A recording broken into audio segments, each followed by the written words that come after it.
Welcome to another exciting episode, of course by Marvelous Videos. I'm your host, Gemma, and today I'll be taking you through Saber Rider and the Star Sheriffs 1987 cartoon explored. Sei Juushi Bismark, also known by the name Saber Rider and the Star Sheriffs, was the earliest not so just for kids series to air on television outside of Japan. It was the first Mecha series to feature true character interaction. The heroes did not waste the whole episode waiting for another onslaught inside their base. They enjoyed going on vacations, talking about their futures, and liking and loathing others. Yes, previous shows such as Battleship Yamato and the first Gundam series accomplished the same thing, but they were only available on VHS. Bismarck also was the first series to use story twists. This was the very first time we saw traitors from the good side who weren't motivated by materialism, but rather by jealousy. It was the very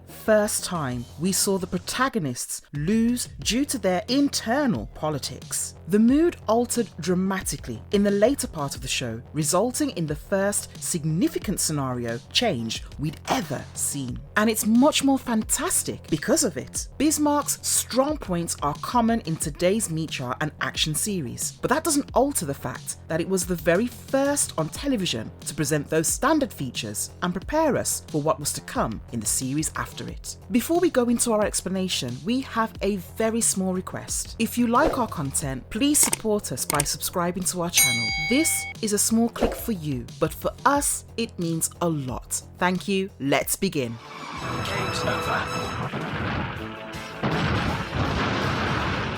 What the cartoon television series is all about. Saber Rider and the Star Sheriffs is an animated space western created in 1987 with a similar concept to Brave Star, Galaxy Rangers, and Adult Swim's own Trigun. Star Musketeer Bismarck, a 1984 anime series made by Studio Pierrot, had modest success in Japan. World Events Productions, or WEP, acquired the English translation rights of the show in 1986. WEP restructured and redid the series, integrating both the existing episodes and creating 6 new ones before releasing it as Saber Rider and the Star Sheriffs. The visuals are typical and similar to most 1980s programs. A special mention should be made of the stories based on true history setting, which is quite reminiscent of a high-tech Wild West. The extraterrestrial evil guy's costume had a sense of 19th century English and Spanish military style, and the nice guys a hint of ranchers and the American infantry, making the whole war an allusion to the American Revolution.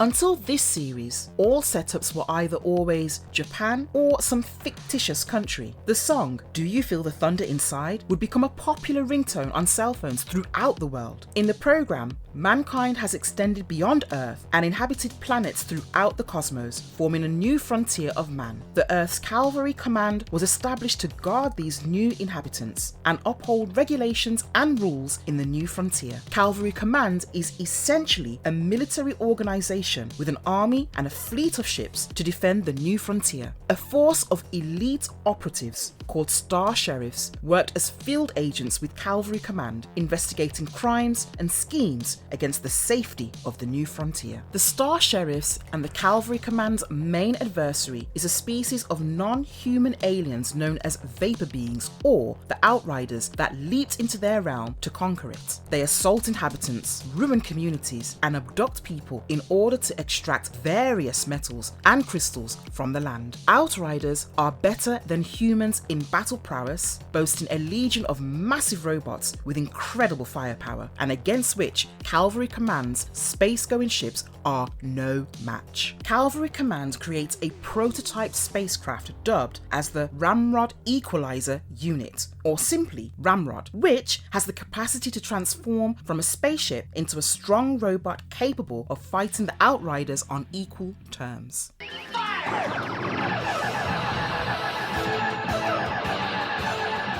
The second installment of the program is fairly brief, and it was created just for the American edition of the show. However, it is the magical touch that transformed the narrative. A low-ranking Earth soldier fell madly in love with the story's main character, but because he was a novice before the Star Sheriffs, he was often ridiculed. Even the lady made fun of him while clinging to the embraces of the major male characters in the narrative. He betrays mankind and joins the invaders as a mole and elite fighter, intent on getting vengeance and acquiring the lady for himself. In addition, the aliens urge a truce and the destruction of the lead Mecha and its production line as a gesture of goodwill. The human leaders agree, and the Mecha is demolished by the traitor in front of the hero's eyes with the permission of their own lawmakers. Of course, the extraterrestrials lied, and the ceasefire was soon broken. And, surprise, the good folks did as well. In case things went wrong, another Mecha was developed in secret. As a result, the tale continues in a different environment. The environment is no longer earthbound, but rather the unending emptiness of the universe and unfamiliar planets and outposts. Just got into trouble. Main characters of the cartoon series: Star Sheriffs. Saber Rider. Saber Rider is the commander of the Ramrod Equalizer unit in the American edition of the series. He is a young fellow, yet his talents and marksmanship are characterized as legendary. Saber Rider is a Scottish Highlander who is skilled with both horses and swords. He is often seen as a charming man with a cool mind when it comes to tactics and judgments. Saber, also known as the Top Sword in the US version, frequently rides Steed, a robotic horse with extremely powerful thrusters and the capacity to fly, race, and function in space. However, because it is unable to do any long distance space travel, Steed is kept in Ramrod's cargo hold and is mostly used to fly down to various planets from orbit or to use on the surface of the planet. Steed is virtually sentient in nature, and Saber once joked about giving him a sugar cube. He recognizes his master's words and can function autonomously whenever Saber is in peril.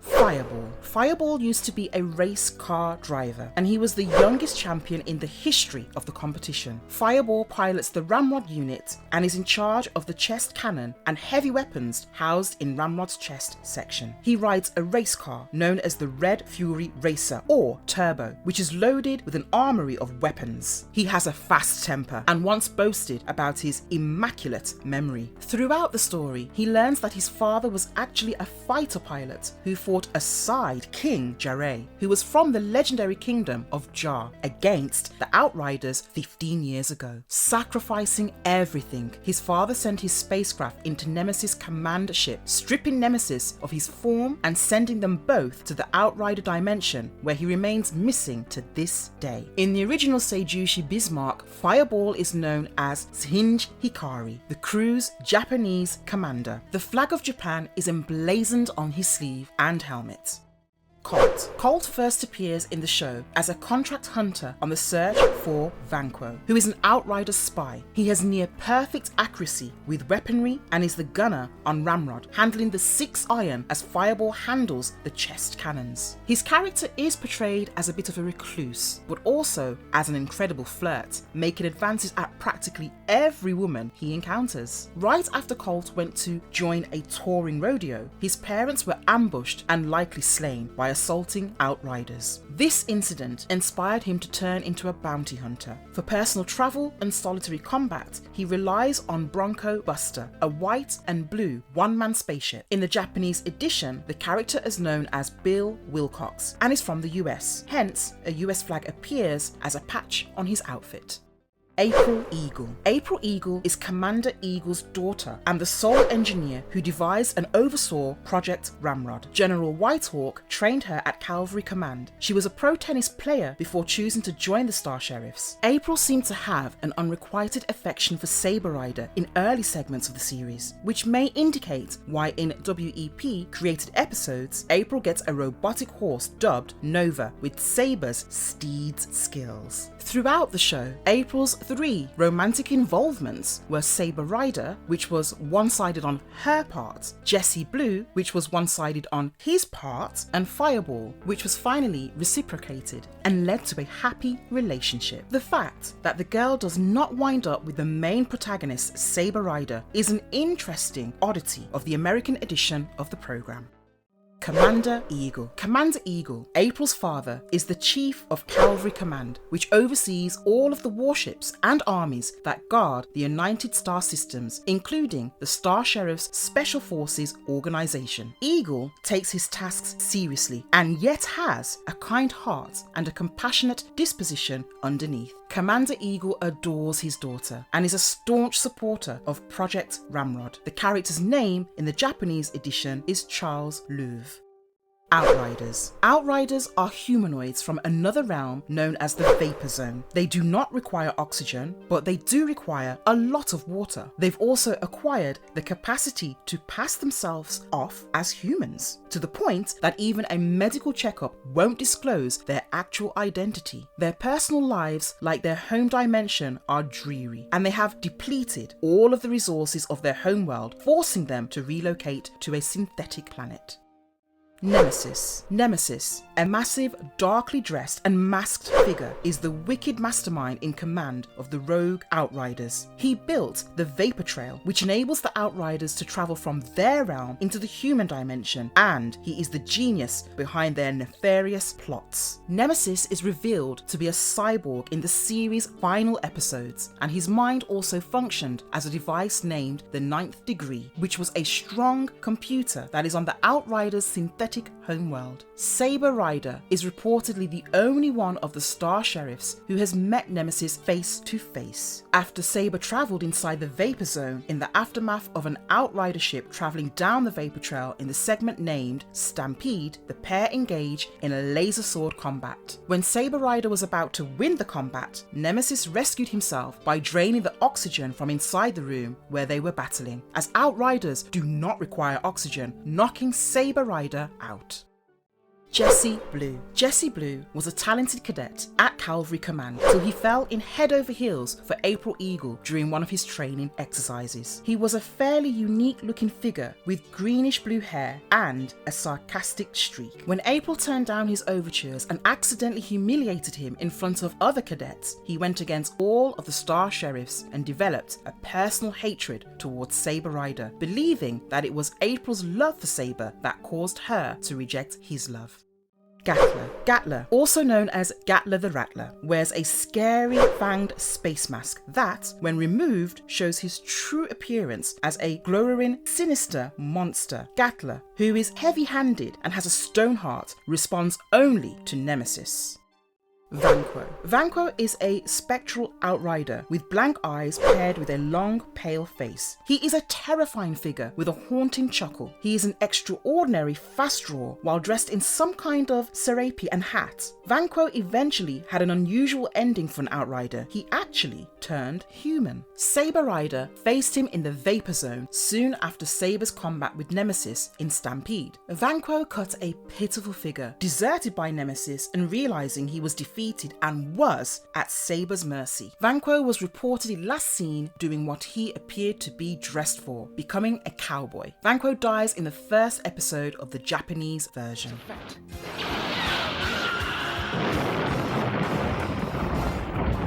Cartoon casts. Rob Paulsen as Saber Rider. Rob Paulsen, born on 11th of March 1956, is a voice actor from the United States. He is well recognised for his appearances in the animated series Teenage Mutant Ninja Turtles as Raphael in 1987 and Donatello in 2012. Paulsen has provided the voice for over 250 distinct cartoon characters and over 1,000 commercials. He won a Daytime Emmy Award for being an outstanding animated program performer and 3 Annie Awards for his work as Pinky in Animaniacs and Pinky and the Brain. Pat Fraley as Fireball. Patrick Fraley, born on 18th of February 1949, is an American voice-over teacher and voice actor, best known for his roles as Krang, Baxter Stockman, Casey Jones, and a variety of other personalities in the Teenage Mutant Ninja Turtles animated TV show in 1987, as well as Falcon in the Stuart Little animated TV show in 2008. Fraley also belongs to the Voice and Speech Trainers of America. Townsend Coleman as Colt. Townsend Coleman is a voice actor from the United States who has been in several animated shows and television advertisements since the early 1980s. Wayne Grzycki from Pro Stars, Michelangelo in the Teenage Mutant Ninja Turtles, and the lead protagonist in Where's Wally, and also The Tick are among his most prominent roles. In the late 1970s, Coleman worked as a radio jockey for WGCL in the city of Cleveland in Ohio. Pat Music as April Eagle. Patricia Ann Music, born on 26th of January in 1956, is a voice actor from the United States who has appeared in several television series, films, and video games. She and her husband, set construction coordinator and personal manager Jeff Whitman, are the mom and dad of singer and actress Mae Whitman. Music's first film appearance was in the Loch Ness Horror in 1981. She was known for her roles as Harold Frumpkin in Rugrats and Snappy Smurf in The Smurfs.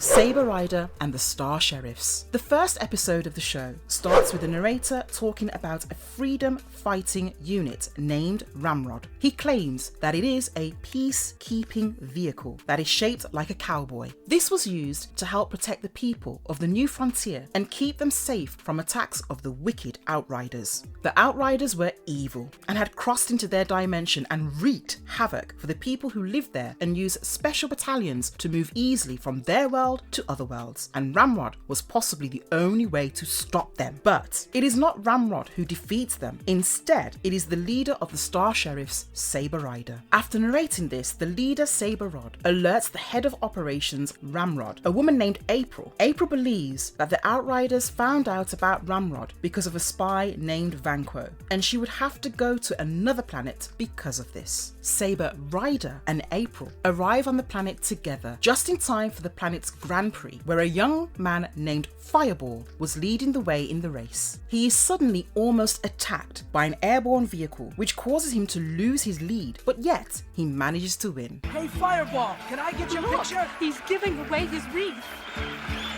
Meanwhile, Saber Rider saves the day by rescuing a woman from a couple of bandits. He and Fireball get into a scuffle over a hotel room when they are interrupted by a cowboy who claims he is looking for an outrider with a long, pale face and ghostly eyes. Suddenly, a woman comes running and tells the cowboy, who is presumably named Colt, that her father knows about the square dance as her father comes running behind her and shoots at Colt. Meanwhile, Saber Rider and Fireball unwillingly come to a truce and decide to share a room, and Saber Rider tells Fireball to inform him if he sees the Outrider that Colt mentioned, as the planet is in grave danger. Colt finds the Outrider and decides to take him on his own and turns him into vapor, much to Saber Rider's dismay, as now he cannot get the information he needs. Saber Rider and Fireball both lie to each other and decide to go to the frontier base, not knowing that they're both heading that way. Saber Rider reaches the outpost just in time as it is being attacked. Colt and Fireball have already arrived, and the three of them save the day. April asks Fireball to help her with the ramrod and asks all three men to work together. Fireball takes the lead to drive the ramrod as he is an experienced driver. Suddenly, they are attacked by a renegade desperado unit, but the four of them work together and manage to destroy it. April invites Colt and Fireball to join the Star Sheriffs, and that marks the beginning of the show's plotline. In the second episode of the show, Colt comes back after finding a pet iguana for himself, when suddenly April comes to the three men and she bears bad news. The three of them leave in the ramrod after April tells them New Dallas is in danger, ready to save the world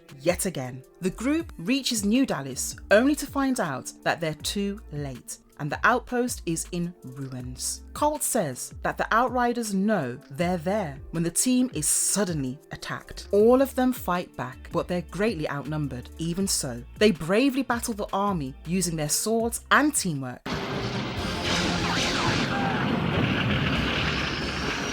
They blast off in the ramrod once again to look for the base of operations. Colt and Saber Rider flip a coin to go out and look for the Outriders, with Colt eventually winning, much to Saber Rider's dismay. Colt actually cheats to win, but nevertheless goes out in search of the headquarters. Once he finds them, he decides to return back when he is suddenly attacked by the Outriders and a renegade unit. Colt's pet iguana helps him escape, and he contacts Fireball and Saber Rider before deciding to go after the Outriders by himself. Just as Colt is about to get annihilated, the ramrod destroys the renegade unit. Colt decides to let his pet go back to its original home as he is grateful to it for saving his life. The episode ends on a happy note as all of our heroes are safe and successful once again.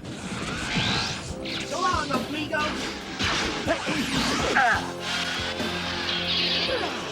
Interesting facts about the cartoon. In 2016, on 20th of January, Lineforge Comics announced that a new graphic book miniseries inspired by the show would be released on March 16th, 2016. The 4-issue miniseries will revamp the show's idea to appeal to a new audience. Margaret Scott wrote the series and Sendel Arts drew it. In one episode of the German dub version of the series, Colt pursues some young ladies to flirt with them. He can never keep away from attractive women. Well, that's the Tramitz syndrome, said the other Star Sheriffs, amused. Colt's German voice actor is Christian Tramitz. Colt's real name is Bill Wilcox, while April Eagle's real name is Marine Louvre. In the English adaptation, Peter Cullen does a John Wayne impression. Saber Rider is the captain of the team and commander of the Ramrod Equalizer unit in the American adaptation of the series. The moniker Top Sword is given to him on occasion. Actually, his given full name is Richard Lancelot. The Vapor Zone, in which vanquished Outriders vanish, was created particularly for the American edition. When they were shot in the initial Japanese version, they just died. This version, on the other hand, demonstrates that they are simply transferred to another realm from which they will eventually return as humans. In the Japanese version, Fireball led the group instead of Saber Rider. While a lot of us were youngsters, Saber Rider was indeed an incredible, if obscure, television animation show. It was not like any other adventure cartoon program of the time, and they even managed to sneak in real action via a plot twist and took off with that as well. Yes, there were a few significant changes made during the English version of this brief anime series, but none of that detracted from the fight sequences of the good versus evil struggle. The plot itself got increasingly compelling as the series continued, and the action scenes became more diverse and expensive as the budget expanded following the first season in Japan in 1984. Fry's Home Video only issued 3 video cassettes to the market, each containing 2 episodes from the first season. Unfortunately, if you didn't get into it during its late 1980s syndication, you may not ever know about the true exploits that took place somewhere in the new frontier. And if you liked our content, don't forget to leave a like and subscribe to us if you haven't already. Have a good one and be safe. Thanks everyone.